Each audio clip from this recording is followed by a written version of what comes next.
मूकं कालं पङ्गुं लाङ्घायते गिरिं यत्कृपातमहं वन्दे श्रीगुरुं दीनतारिणम्।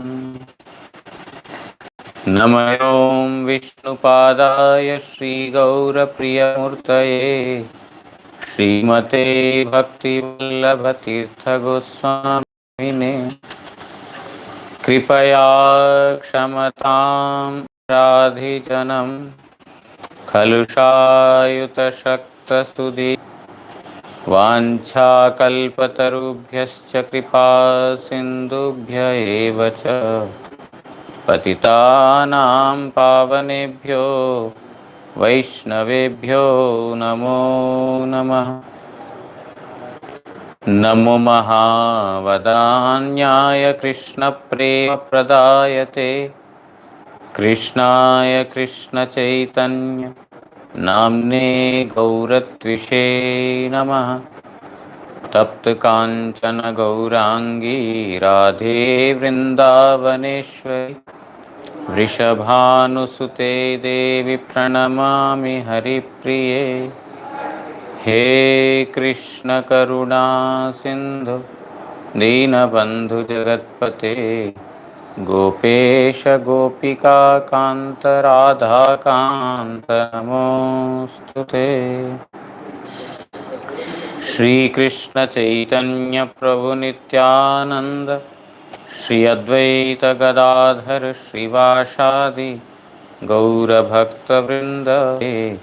हरे राम राम राम हरे हरे। नारायणं नमस्कृत्य नरं चैव नरोत्तमं देवीं सरस्वतीं व्यासं ततो जयमुदीरयेत्।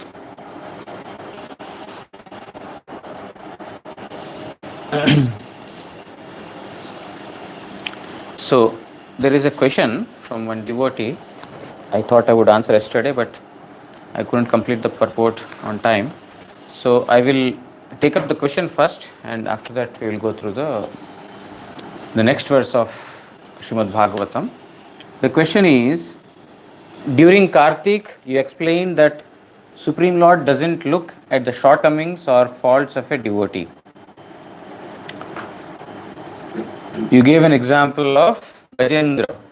As soon as Gajendra surrendered, Supreme Lord rescued him. During the Kartik, we were discussing about Gajendra. I said there that the Lord does not. As soon as one submits, he is freed completely from all the mistakes, and then he is rescued. So the devotee says that I couldn't ask question at that time, but now the question is, Hari Bol, welcome back to India. You came today only? Yesterday night. Okay. Yeah, you still look tired. Oh. Okay. So the question is, if Supreme Lord does not look at our mistakes, then why in sadhana bhakti there is so much emphasis on all the things we should not do? Very nice question. I will read the question one more time. If Supreme Lord does not look at our mistakes, then why in sadhana bhakti there is so much emphasis on all the things we should not do? Often this can create some fear in a neophyte devotee, or especially in the beginning, it can make us aparad conscious. So I just abridged the question. That was little, not very lengthier, but little lengthier. So I just abridged the question. So the question is, if the Supreme Lord does not look at the mistakes, then why are there things that we should not do? Prohibitions. Why are there prohibitions? There are a list of things to be done and list of things that are not to be done. That is mentioned in the scriptures. One side, I will say, without getting into the proper answer, in every school, there should be a discipline. We have to discipline ourselves with certain regulations or code of conduct, as they say. That, let's say when we are going to a school, they say that you have to wear this uniform. Now, by wearing uniform, nobody will become knowledgeable. It's not, uniform is not a source of getting our knowledge. If a person does not wear uniform, he will be a failure. If a person wears uniform, he will be a bright student. It's not so. Uniform is for a discipline. And within the school campus, you are supposed to do this, you are not supposed to do this. It's not that, if he does it, he is not becoming a bright student. There are certain prohibitions that are a set of prohibitions in the school. Why? It's basically to discipline a person and to make him or her more focused on what he is or she is supposed to do. Therefore, in every school of thought, whether it is jnana, karma, jnana, whatever it is, in every school of thought, there are list of things that are to be done and list of things that are prohibited. Then the Supreme Lord, a person who has surrendered, the Supreme Lord is absolving, or he is completely, freeing him from all the mistakes. Why then there is this list of prohibitions to be given? Because he does not see the mistakes for a person who has submitted to him.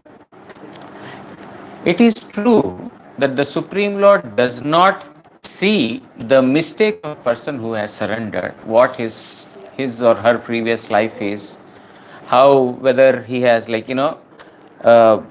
Gajendra, for example, the moment he surrendered, he had completely freed him from all kinds of aparadhas. But the thing is, whatever in sadhana bhakti, particularly who has entered into the process of Hari Bhajan, why there are list of prohibitions and list of things to be done is, Srimad Bhagavat itself mentions this, Satam Vishnu, always remember Vishnu. Vismartam na jatochit, never forget him. Both are same.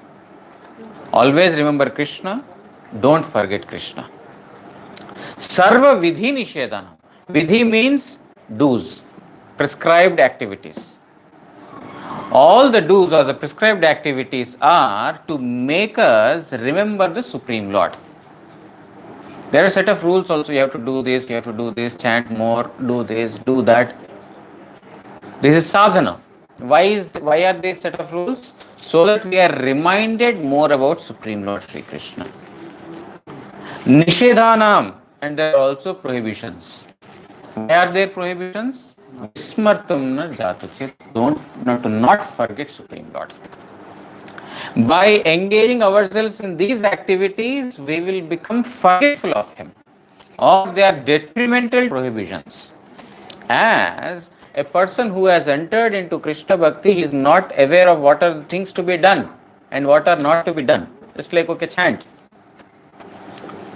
He will go on chanting, but you need to give him direction. Chant, but, don't commit any mistake to the Vaishnavas. Don't blame the Vaishnavas. You have to tell them also simultaneously.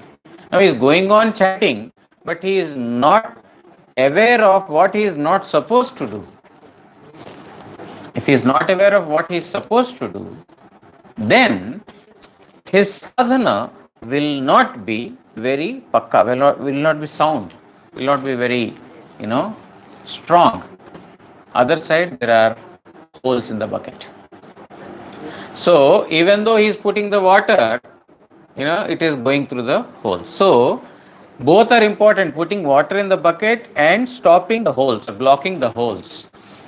Both are important. Blocking the holes is is not, don't do list. Don't do this, don't do this. If you do this, there will be more pores in the bucket. Already there are so many pores. If you do, you will have more pores in the bucket.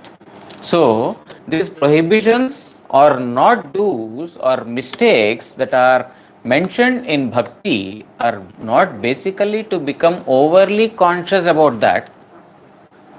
One should not become overly conscious about all those things, because our previous Acharya Srila Bhaktivinoda Thakur, he says that there are certain rules and regulations, prohibitions and prescriptions in the path of bhakti. But we should not try to become experts in following these only. We are not here to master these prohibitions or prescriptions. Our goal is to attain Supreme Lord, but not to do these so-called things perfectly. Rules and regulations are there just to assist us. When someone is trying to climb a hill, yes, you need to encourage. You have to do this, you have to do this. But you also supposed to tell him what you are not supposed to do when he is climbing the hill. Isn't it? It's as important as what are do's. You always do this, do this, do this. Yes, it's good. But what is not supposed to be done, that is also to be told. Otherwise, while doing it out of his curiosity or out of his own, just the, out of his own mental curiosity, mental, speculation, you think, let me try this. So it may be totally against it. So for any path, anything, even in the material plane also we are doing something. In that also there are a list of things that are not to be done provided. It is true that the Lord does not look at the mistakes, but the thing is, this is not for the Lord to forgive our mistakes or anything, but it's for our own sake, that if we commit such things, then it's not good for our devotion. Chaitanya Mahaprabhu particularly was very, very particular about Darya, the most magnanimous incarnation. But he himself was very, very strong in particular, list of, basically the conduct of a Vaishnava. Why? These are very, very essential. It's not that, one has to become aparad conscious, conscious about, this is an offense, this is an offense, this is an offense. It's not for that purpose. It might scare a person that, this I am doing this mistake, I am doing this mistake. But it also depends upon how and in what manner that message is being conveyed. Some will, want to scare a person. These, prohibitions are not there to scare us. These prohibitions are there just to alert us. That's the difference. If we take them as scary things, then we are always becoming about, this is an offense, this is an offense. But we have to alert ourselves, or the Vaishnavas are alerting us from, not doing those things. You do all these things, but don't do this. That is very, very important. But if we give overemphasis to that, then we become very conscious about it. Chaitanya Mahaprabhu, when Jagadananda Pandit,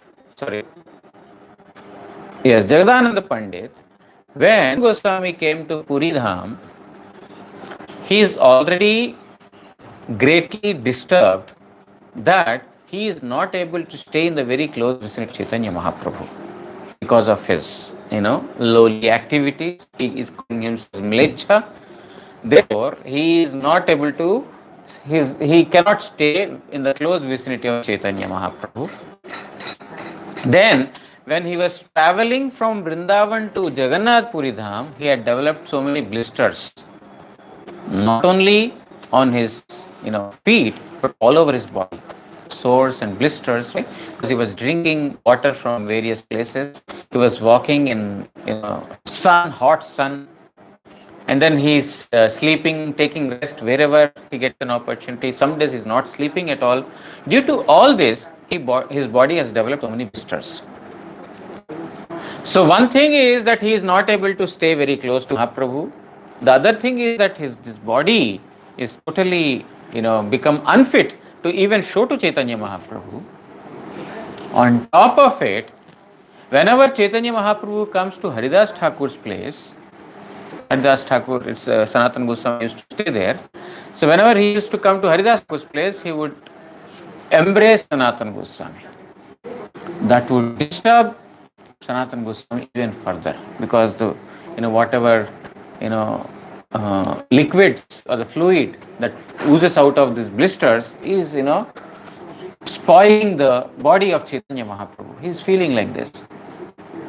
Thinking all this, he thought that this Rathayatra I shall give up my life by falling in front of Jagannath cart. Warned him. He told, why are you doing this? Your body is not your property, your body is my property. You cannot do this. I have brought you for a specific purpose. He is very depressed. What I shall do? Nothing is going in my favor. Means whatever I am thinking, nothing is happening. He asked Jagadananda Pandit, go back to Vrindavan, because as long as you are here. And few days, just a couple of days later, Sanatana Goswami expresses his mind that I have decided to go back to Vrindavan. Why? Jagadananda told that I should go. Immediately, Mahaprabhu says, who is Jagadananda to tell you? Jagadananda is a very, very dear associate of Chaitanya Mahaprabhu. Mind you, he is not an ordinary person. Jagadananda Pandit is a very, very dear associate of Chaitanya Mahaprabhu. He is Satyabhama in Krishna Lila. Mahaprabhu was very much satisfied with his service. To that Jagadananda, Chaitanya Mahaprabhu says, who is Jagadananda? He is a kid in front of you. He is just a kid in front of you. How dare he advises you? He should stay in his limits. Why? Because Chaitanya Mahaprabhu never, he never accepted anyone transgressing the Vaishnava conduct. So he himself in his own life, means while he performed the pastimes, he had exhibited to all of us what are the list of things to be done and what will not please him. If this is not mentioned, that we should not try to order, or we should not try to control, advise seniors. This we will never learn if Mahaprabhu would, if he had not given that kind of advice, or if he was not dissatisfied with Jagadananda. So, what I wanted to say is, these list of things that are not to be done, they are as important as list of things that are to be done. But one should not overly emphasize on all those things. These are basically given only with a purpose that we do not forget Supreme Lord. See that while trying to serve Supreme Lord Sri Krishna, any of our activities may not displease him in any manner. Out of my own thing, I am doing something that may not please the Supreme Lord.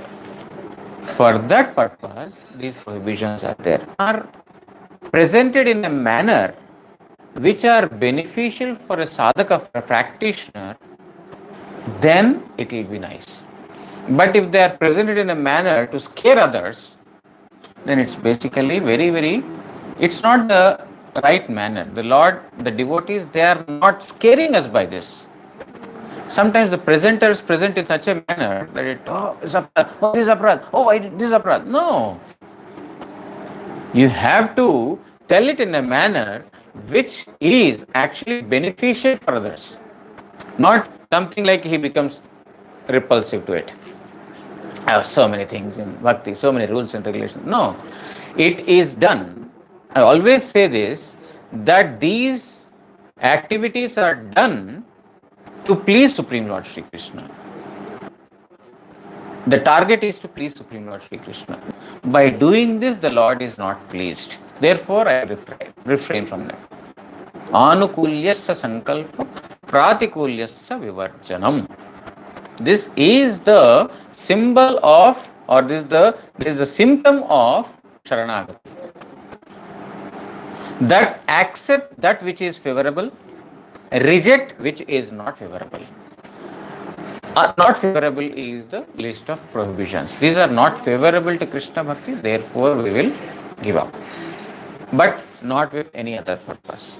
So I hope that answers the question. If not, then the questioner can, extend the question, or can send me question through mail or whatever further. Provided you have. I got a mail. Oh. I was wondering how we got into this. I missed a lot. No, I got a mail. So, you have any questions then in relation to this, or in relation to whatever the topic is going on, or otherwise we will continue. Chapter, verse number 18. So the last we heard for quite a number of days. I think for 4 or 5 days we heard one verse. That is that if a person has given up varnashrama dharma in order to perform Hari Bhajan, but during the process either he falls down or he dies even before attaining perfection, yet he is not at loss. On the other hand, a person who is executing the varnashrama dharma so properly, and he had even attained perfection properly, but a person has given varnashrama dharma and taken up Krishna Bhakti, he had fallen down before maturity or before perfection, there is no loss. Means to say that Bhakti is supreme. There cannot be any inauspiciousness in the path of Hari Bhajan. Now, verse number 18. Tasyaiva heto prayate tako vido nalabhyate yad brahmatam uparyadah tallabhyate dukkhavadanyatah sukham kalena sarvatra dabhimalok avaro sthavaralok पर्यंत भ्रमण करियाओ जे नित्य सुख पावा जाय ना ताहारे निमित्त विवेकी व्यक्ति प्रयत्न करिबेन परंतु गभीर वेगशाली काल प्रभावे सेई विषय सुख दुखेर न्याय चेष्टा व्यतीत प्राक्तन कर्म वशतई सकल अवस्थाएं एमनकी नरकादिते पावा जाय. All the upper planetary worlds up to Brahma, all there are so many so-called happinesses and distresses, right from that to the bottommost. But a person who is intelligent, he will not endeavor to attain these pleasures of this material world, but he would only engage to attain. He will not engage himself to attain the happinesses of this material world from Brahmaloka to the Patalaloka, an intelligent person. Why? Because Gabhira Vegashali Kala Prabhave, time very, very quick, is running very quickly. Happiness, but it's a matter of few seconds that the happiness is gone. Means the time is traveling with such a speed that the happiness and the distress, they are changing so quickly that everyone is attaining this happiness own past deeds. Therefore, an intelligent person will never engage in activities to get happiness, because distress is also coming without endeavoring for it. Even distress is coming without endeavoring for it. Why? It's influence of time. It's the influence of what we have done in the past. Therefore, rather than trying to engage in activities to attain material happiness, which is anyway temporary, one will try to engage himself to attain eternal happiness, supreme happiness. So what Narad Goswami is wanting to tell is that you have written so much about karma kanda, about the activities, you do this, you will get this, you do this, you will get this. But even up to Brahmaloka, by these karmas, to Brahmaloka, this happiness is not permanent, it's temporary. And it will come by our past deeds, what we have done. So an intelligent person does not endeavor in those activities. Vishnacharya Thakur writes in the commentary, Jadi Purapakhi bolen, स्वधर्म रूप कर्मेर अनुष्ठाने पुत्रलोक प्राप्ति इत्यादि एवं आमार सोमरस पान करिब एवं आमरा सोमरस पान करिब एवं अमृत हইব इत्यादि श्रुति प्रमाणे आदि कर्म प्रत्यक्ष दृष्ट सुखे जनगण के परिवर्तित करे সেই दृष्ट ও अदृष्ट सुखेर अपेक्षा ना करिया स्वधर्म परित्याग पूर्वक की जन्नो भक्ति ते जनगण प्रवर्तित होइबे. Just now we heard that one is engaging in Krishna bhakti by giving up swakarma, by varna ashrama dharma. He falls down, he will not attain anything, means he will not lose anything. But a person who is engaging in varna ashrama dharma, he attained perfection. So here the question comes, you see in the scriptures, it's written so nicely that if one engages in one's own material duties properly, then he will get Amrita, nectar, he will become immortal. And Somarasa, one will drink the nectar of the heaven. All these things are written in the scriptures. By doing this karma, one will drink the nectar of heaven. One will become immortal. One will attain higher planetary worlds. In this manner, there are so many, perfections, attainments that are mentioned in the scriptures, which are adrishta, not seen. And there are also drishta sukha, means those happiness activities that can be seen personally. Like perform this, then you will have very nice paddy fields, agriculture, your agriculture will become prosperous. You do this, then you do this, you'll become very rich. You do this, then you'll become very famous. And if the palmist is right, means if he could read this thing properly, then he would have said this and then we would have attained that. These are called drishta sukh, that are seen. These are seen happinesses and there are unseen happinesses. That is, if you do this, you will get heavenly planets, you will be drinking immortal nectar, all these things are unseen. So, when such a beautiful things are possible by engaging in swakarma, in personal duties, who would want to do bhakti? Who would want to do bhakti? Somebody may put the question. Okay? Because attaining Supreme Lord is also not seen. It's an unseen thing. So one may say, if I am getting happiness by doing this social material duties, then why would I engage in bhakti? One may say, put this question. Then reply is Satya. কিন্তু বিবেকীজন ওই সকল বাক্যের দ্বারা কখনোই প্রতারিত হইবেন না, এই জন্য বলিতেছেন তস্যৈব ইত্যাদি. Yes, you are correct. Vedas have told that if you do this, then you caught in the words of such beautiful, what we call, attractions. That you do this, you get this, you do this. This intelligent person will not get attracted by those. Why? Covid অর্থাৎ বিবেকীজন সেই সুখের নিমিত্তই প্রয়ত্ন করবেন যাহা উপরে ব্রহ্মলোক পর্যন্ত এবং নিম্নে স্থাবর যোনি পর্যন্ত ভ্রমণকারী জীবের দ্বারা কখনোই লভ্য হয় না, because they are intelligent, attainable in the 14 planetary worlds. Why? Because the 14 planetary worlds themselves are not permanent. The world to which we want to go, that itself is not permanent,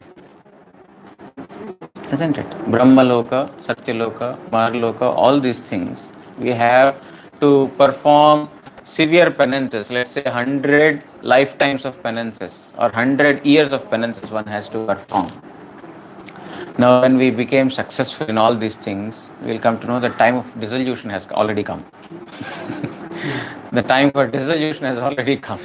So what we have attained? You see, just like in India in 2000, I think, with 12, no, 14, I believe, 2014 or 15, demonetization has happened. At the time, all the previous currency was simply stopped in just one night. Middle of night, 12 o'clock, it has been announced that this currency will not be valid from tomorrow. Anybody has this, they have to clear it, they have to deposit in the banks within 30 days. Now, a person has accumulated so much black money, and now sudden demonetization means he knows that this money is not going to be valid after 1 month, but he has so much that he cannot store it in the bank also, because bank will put a question, where did you get so much currency? So the thing is that I have endeavored so much to accumulate so much, and suddenly demonetization has happened. All the happiness that I thought that I will reap from tomorrow is just put to ashes in just a second. In a similar manner, the 14 planetary world, it's not there. But the world itself is not permanent. Any time it may be gone. So an intelligent person will always want to seek first. That is smart. Those who have deposited in the bank, those who have put in the bank, they are safe. They did not get scared about this demonetization. Okay. Not in a similar manner, an intelligent person, he is never after these 14 planetary worlds, happiness of the 14 planetary worlds, are ସେହି विषय सुख प्राचीन कर्मफल वशतः सर्वत्र नारकीय सुकरादि जन्मे लभ्य है. वाह. And if one wants to attain that material pleasure, this one can get even in hellish planets. If one is destined to get happiness, even though he is living in hell, he will get that happiness. And if one is destined to get, trouble, even if he is living in heavenly planets, he will get that.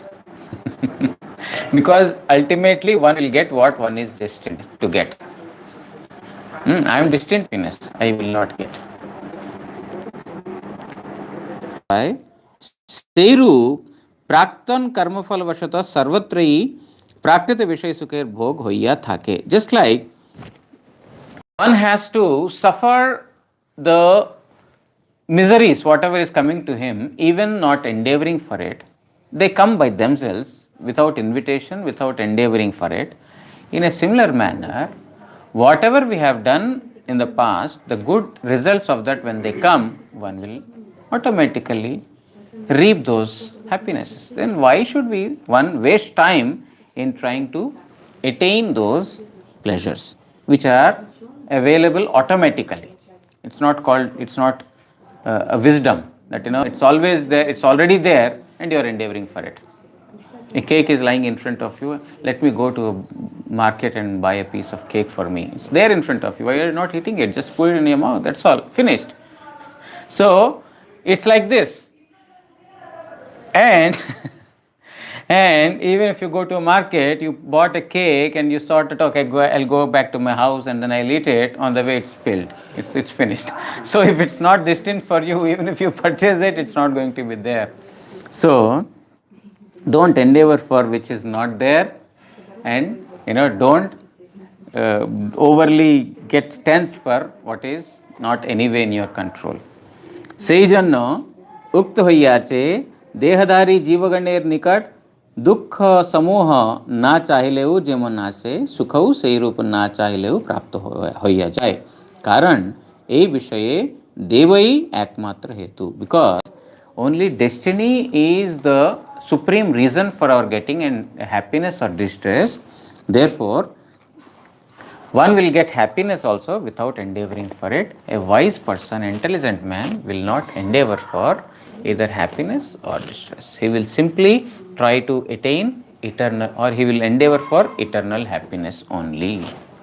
Okay, that's the end of purport by Srila Vishwanath Chakravarti Thakur, and we will continue. Prabhupada's purport is there, we'll read tomorrow. Or tomorrow, I'm not very sure yet whether there will be Harikatha or not. I might get engaged in the afternoon. I'll just send you text, just some time before, if I am not available.